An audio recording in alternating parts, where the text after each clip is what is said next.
हरे कृष्णा। तो आज मैं चर्चा करूंगा सांसारिक सुख के विषय में। इस संसार में कितने तरह के सुख हैं उसके विषय में चर्चा करेंगे, क्योंकि संसार में हर व्यक्ति सुख की तलाश में है और वो सुख प्राप्त करने के लिए अनेक तरह के कार्य करता है। कोई अच्छा काम करता है या कोई बुरा काम करता है, वो दोनों के पीछे उद्देश्य क्या है कि वो सुखी हो जाएगा, वो सुख भोगेगा। परंतु हम देखते हैं कई बार व्यक्ति प्रयत्न करने पर भी वो सुखी नहीं हो पाता, या फिर उसने सुख के अपने परिभाषा बना रखी है। परंतु शास्त्रों में सुख की परिभाषा दी गई है, और वो परिभाषा क्या है? अर्थागमो नित्यमरो गीता च प्रिया च भार्या प्रियवादिनी च वशस्य पुत्रो अर्थकरी च विद्या षड्जीवलोकस्य सुखानि राजन्। तो संसार में 6 तरह के सांसारिक सुख के बारे में चर्चा की गई है, जिसमें से पहला है अर्थागमो, अर्थात धन का आगम होता रहे, अर्थात धन निरंतर हमें प्राप्त होते रहे। नित्यमरोगिता च, अर्थात उस धन को भोगने के लिए हमारा स्वास्थ्य ठीक रहे, अर्थात हम आरोग्य रहें। प्रिया च भार्या, अर्थात जो पत्नी है वो सुंदर हो।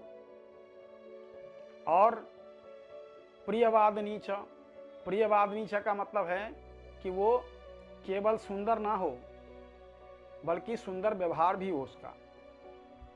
कई देखते हैं हम, कई लोगों के जीवन में उनकी पत्नियां सुंदर भी हैं, लेकिन उसका व्यवहार अच्छा नहीं है तो वो साथ रह नहीं पाते, या बड़ी सारी लड़ाइयाँ होती हैं, परिवार इकट्ठा नहीं हो पाता। तो इसीलिए केवल सुंदरता नहीं, सुंदरता के अलावा सुंदर व्यवहार भी आवश्यक है। वशस्य पुत्रो, वशस्य पुत्रों का अर्थ है कि पुत्र या पुत्री जो भी हैं वो आज्ञाकारी हो, अर्थात हमारे वश में रहे। हम जैसा चाहते हैं हमारे हिसाब से वो व्यक्ति कार्य करे। तो वशस्य पुत्रो अर्थकरी च विद्या, अर्थकरी विद्या का मतलब होता है ऐसी विद्या है हमारे पास जिससे हम कहीं भी धन उपार्जन कर सकते हैं, कहीं भी उस विद्या को कैश कर सकते हैं। तो ये 6 तरह के सुख जो हैं वो संसार में बताए गए हैं। फिर से इसके में समझिए, अर्थागमो, अर्थात धन का आगम होता रहे, ये पहला है। नित्यमरोगी चात, अर्थात उस धन को भोगने के लिए, उस धन को से सुख प्राप्त करने के लिए आपका आरोग्य ठीक रहे, आप जो हैं आपका स्वास्थ्य ठीक रहे। प्रिया च भार्या, और पत्नी आपकी सुंदर हो। और फिर है चौथा प्रियवादिनी च, उस पत्नी का व्यवहार भी बहुत अच्छा हो, प्रिय बोलने वाली हो, अप्रिय बोलने वाली ना हो। वशस्य पुत्रो, जो संतान हैं वो आज्ञाकारी हो। और अर्थकरी च विद्या, जो हमारी विद्या है वो अर्थकरी हो, उस विद्या को हम कहीं भी कैश कर सकते हैं। तो ये शास्त्रों में सांसारिक सुखों की परिभाषा दी गई है।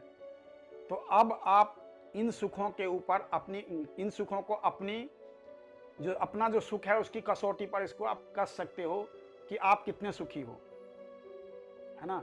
आपको इसमें से कितने प्राप्त हैं, 1, 2, 3, 4, 5 या 6।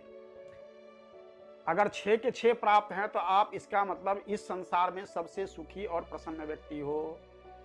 और इसमें से आपको कम प्राप्त हैं, कोई किसी को 1 प्राप्त है, कोई दूसरा नहीं है। किसी को मान लीजिए अर्थ धन है उसके घर में, परंतु क्या है उसका स्वास्थ्य अच्छा नहीं है।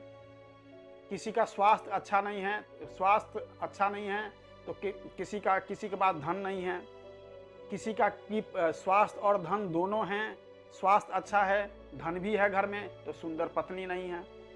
किसी के यहाँ ये तीनों हैं तो उसका जो है वो पत्नी अच्छा व्यवहार नहीं करती है उनके साथ। फिर किसी का ये चारों हैं तो मान लीजिए तो उसके पुत्र या पुत्री जो है वो उसके वश में नहीं है। और छठा की विद्या अर्थकरी नहीं है कि वो कहीं भी उस चीज को कमा सकता है। तो ये संसार में 6 तरह के सुखों की परिभाषा है जो हम हम अपने आप को इस पर नाप सकते हैं कि मैं कितना सुखी हूँ। हरे कृष्णा।